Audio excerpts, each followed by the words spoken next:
Hello students, welcome to my YouTube channel science studies fair. आज हम पढ़ने वाले हैं क्लास 10th साइंस का चैप्टर नंबर 1 जो कि केमिस्ट्री का चैप्टर है, केमिकल रिएक्शंस एंड इक्वेशंस।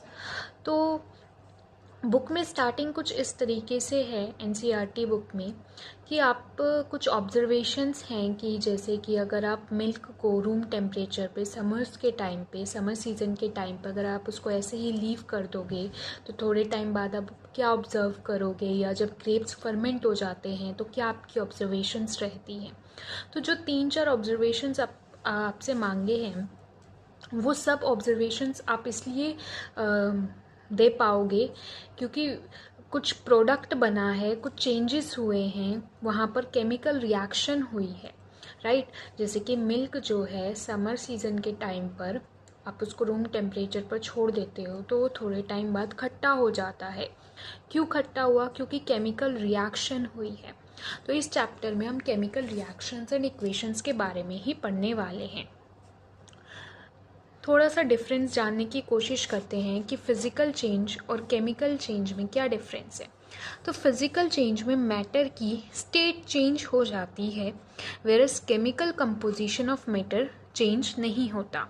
मतलब फिज़िकल चेंज में सिर्फ मैटर की स्टेट चेंज होगी, बट उसका जो केमिकल कंपोजिशन होगा, मैटर का जो केमिकल कंपोजिशन होगा, उसमें कोई चेंज आपको देखने को नहीं मिलेगा। फिज़िकल चेंज का एग्जांपल है मेल्टिंग ऑफ आइस।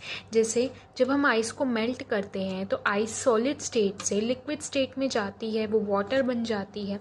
तो मैटर की स्टेट में तो चेंज आया, बट केमिकल कंपोजिशन में कोई चेंज नहीं हमें देखने को मिला। आइस का फॉर्मूला होता है H2O और वाटर का भी फॉर्मूला होता है H2O। तो दोनों की केमिकल कंपोजिशन में कोई डिफरेंस नहीं है, बट हाँ स्टेट में डिफरेंस है। आइस सॉलिड स्टेट की होती है, वेयरएज वाटर जो है लिक्विड स्टेट का होता है। और केमिकल चेंज में मैटर की स्टेट में तो चेंज आता ही आता है, plus chemical composition of matter भी चेंज हो जाता है।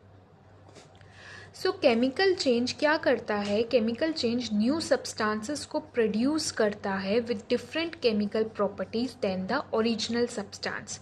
तो केमिकल चेंज के बाद जो भी नया सब्सटेंस बनता है उसकी जो केमिकल प्रॉपर्टीज़ होती है वो डिफरेंट होती है उस ओरिजिनल सब्सटेंस से।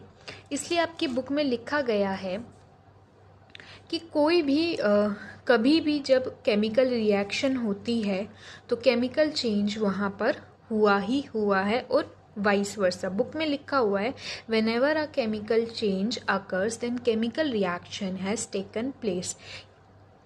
और मैंने लिखा है whenever a chemical reaction occurs chemical changes have taken place। दोनों ही स्टेटमेंट सही है। कोई भी केमिकल रिएक्शन इसलिए होती है क्योंकि केमिकल चेंज हुआ है, या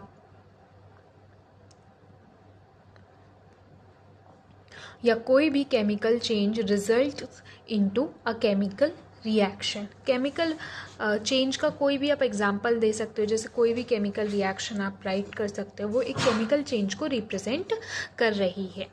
अब हम पढ़ेंगे कि केमिकल रिएक्शन एक्चुअल में होती क्या है। केमिकल रिएक्शन एक सिंपल प्रोसेस है जिसमें वन और मोर सब्सटेंस कन्वर्ट होते हैं दूसरे टाइप ऑफ सब्सटेंसेस में। जो सब्सटेंस, देखो, एक केमिकल चेंज अगर होता है तो केमिकल रिएक्शन होती है, राइट। या एक केमिकल रिएक्शन इसलिए ही हुई है क्योंकि केमिकल चेंज होता है।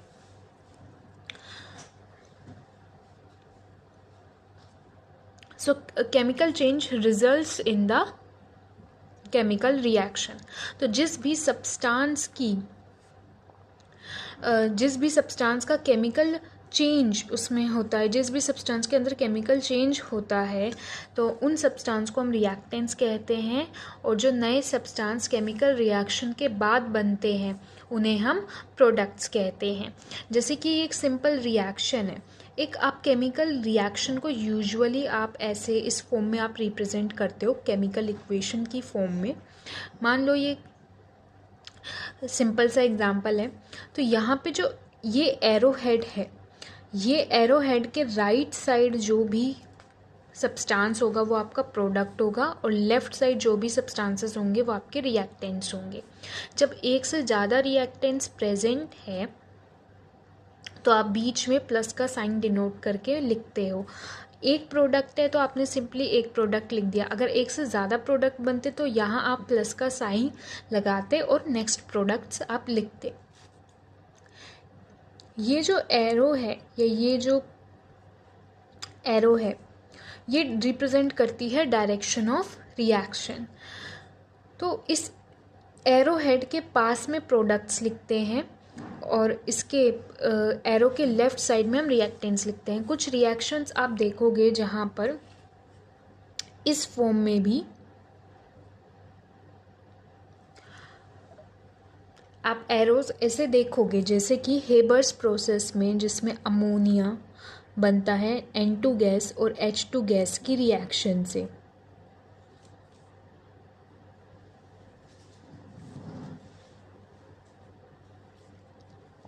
तो ये क्या है, रिएक्शन फॉरवर्ड रिएक्शन भी हो रही है और बैकवर्ड रिएक्शन भी हो रही है।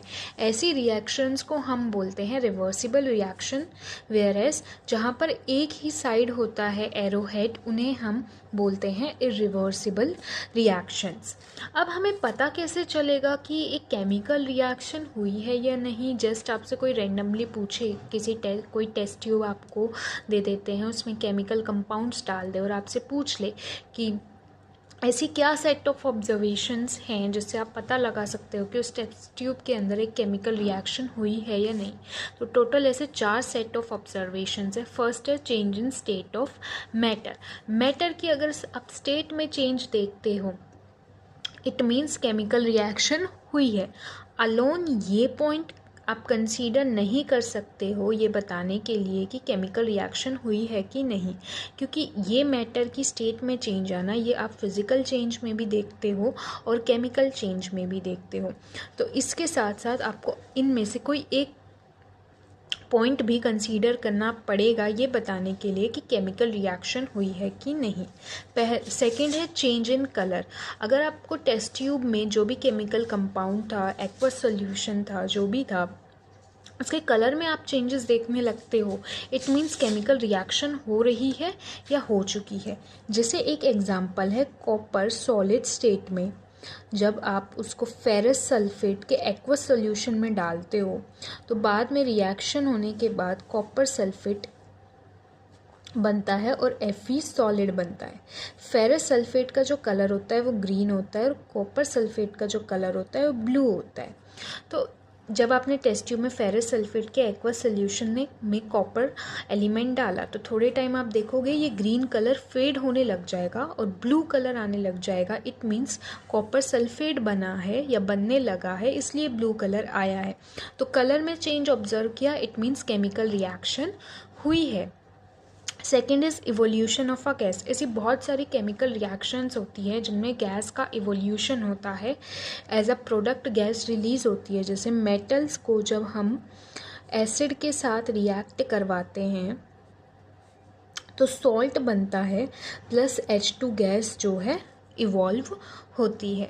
नेक्स्ट है चेंज इन टेम्परेचर। अगर टेस्ट ट्यूब का टेम्परेचर में आप डिफरेंस देखने लग जाते हो, आप ऑब्जर्व करते हो, इट मीन्स केमिकल रिएक्शन हो रही है। इन तीनों पॉइंट में से आप एक भी कोई अकेला पॉइंट कंसीडर करोगे ये बताने के लिए कि केमिकल रिएक्शन हुई है या नहीं तो वो वैलिड है। बट इस पॉइंट से सिर्फ अलोन अगर इस पॉइंट को आप कंसीडर करोगे, सिर्फ इस पॉइंट को कंसीडर करोगे ये बताने के लिए कि रिएक्शन हुई है या नहीं, तो आप नहीं बता सकते, क्योंकि फिजिकल चेंज में भी मैटर की स्टेट चेंज होती है और केमिकल चेंज में भी मैटर की स्टेट चेंज होती है।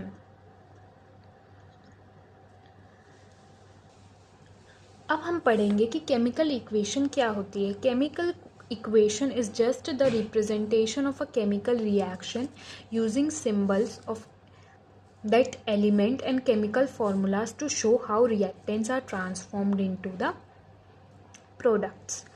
तो केमिकल इक्वेशन जस्ट एक केमिकल रिएक्शन को अपने एक रिप्रेजेंट करने का तरीका है। उस केमिकल रिएक्शन को हम रिप्रेजेंट करते हैं फार्मूलाज के थ्रू, एलिमेंट के सिंबल्स के थ्रू, केमिकल फार्मूलाज के थ्रू। जैसे ये एक इक्वेशन ये इक्वेशन अभी बैलेंस्ड नहीं है, ओके, इसको हम बोलेंगे केमिकल इक्वेशन। क्योंकि ये इक्वेशन अभी बैलेंस्ड नहीं है तो हम इसको अनबैलेंस्ड केमिकल इक्वेशन कह सकते हैं या स्केलेटल केमिकल इक्वेशन भी कह सकते हैं। क्या और भी तरीके हैं केमिकल रिएक्शन को रिप्रेजेंट करने के? हाँ, और भी तरीके हैं। आप सिर्फ एक डिस्क्रिप्शन दे सकते हो सेंटेंस की फॉर्म में, जैसे कि magnesium reacts with oxygen gas to produce magnesium oxide. तो ये एक तरीका हो गया केमिकल रिएक्शन को रिप्रेजेंट करने का एक सेंटेंस की फॉर्म में। या दूसरा तरीका जो इससे थोड़ा सा कंसाइज वे है, आप सीधा लिख सकते हो यहाँ magnesium plus oxygen gas magnesium oxide. तो ये दूसरा तरीका हो गया वर्ड इक्वेशन की फॉर्म में केमिकल रिएक्शन को जो है रिप्रेजेंट करना। और तीसरा जो फॉर्म है जिस वे में आप केमिकल रिएक्शन को जो है रिप्रेजेंट कर सकते हो वो है केमिकल इक्वेशन की फॉर्म में। तो ये शॉर्टेस्ट वे है किसी भी केमिकल रिएक्शन को रिप्रेजेंट करने का।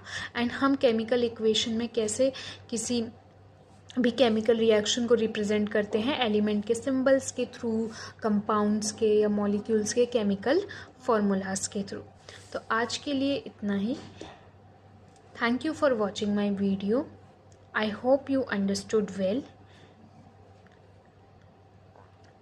If you liked the video, please like, share and subscribe my channel. Thank you.